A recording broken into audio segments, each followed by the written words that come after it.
Hello everyone, I am Karunakaran.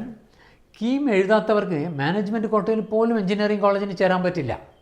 കഴിഞ്ഞ വർഷം കീം എഴുതാത്തവർക്ക് കാരണം ഒരു വർഷം നഷ്ടപ്പെട്ട ഒട്ടേറെ വിദ്യാർത്ഥികളെ എനിക്കറിയാം.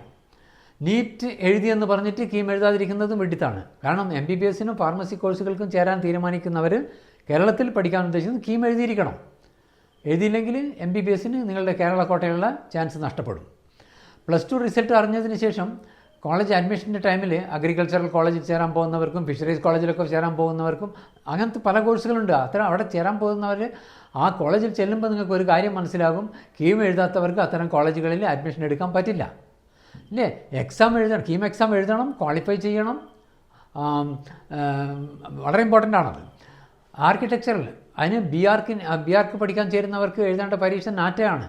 പക്ഷേ അവരും കീം എക്സാം എഴുതിയിരിക്കണം. വളരെ പ്രധാനപ്പെട്ടതാണ് കീം എക്സാമിനേഷൻ. കീമിൻ്റെ നോട്ടിഫിക്കേഷൻ വന്നു കഴിഞ്ഞു. കീം എന്നാൽ കേരള എഞ്ചിനീയറിംഗ് ആർക്കിടെക്ചറൽ മെഡിക്കൽ അല്ലേ. അപ്ലൈ ചെയ്യേണ്ടത് last date March 10 KEAM exam നടക്കുന്നത് ഏപ്രിൽ 22 മുതൽ തുടങ്ങും. കേരളത്തിലെ ഉന്നത പഠനത്തിന് ആഗ്രഹിക്കുന്ന എല്ലാ വിദ്യാർത്ഥികളും എന്തായാലും കീം എക്സാമിനേഷൻ എഴുതിക്കോളൂ. വളരെ പ്രധാനപ്പെട്ടതാണ്, അത്യാവശ്യമാണ്. +2 ഹയർ സെക്കൻഡറി വിദ്യാർത്ഥികൾ പരീക്ഷ തിരക്കിലായിരിക്കും. പേരൻസാണ് ഈ ദിവസങ്ങളിൽ ആക്ട് ചെയ്യേണ്ടത് അല്ലേ. മക്കൾ കീം എക്സാമിനേഷൻ ഉടനെ അപ്ലൈ ചെയ്തു എന്ന് ഉറപ്പ് വരുത്തേണ്ടത് പേരൻസിൻ്റെ കടമയാണ്. കാരണം മക്കൾ തിരക്കല്ലേ, അവർ എക്സാമിനേഷൻ്റെ തിരക്കിലല്ലേ. ഇന്ന് തന്നെ പാരൻസ് കീമിൻ്റെ പിന്നാലെയുള്ള ഓട്ടം തുടങ്ങിക്കൊള്ളൂ, ഡിലേ ആക്കരുത്. കാരണം നേറ്റിവിറ്റി സർട്ടിഫിക്കറ്റ് പോലുള്ള ചില സർട്ടിഫിക്കറ്റ് വില്ലേജ് ഓഫീസിൽ നിന്നൊക്കെ കിട്ടാൻ ഒരാഴ്ച വരെ അവർക്ക് വെച്ചുകൊണ്ടിരിക്കാം. മാർച്ച് 10 ലാസ്റ്റ് ഡേറ്റ് ആണെന്ന് അറിയണം. കാരണം ഓൺലി 2 വീക്സ് റിമൈനിങ്.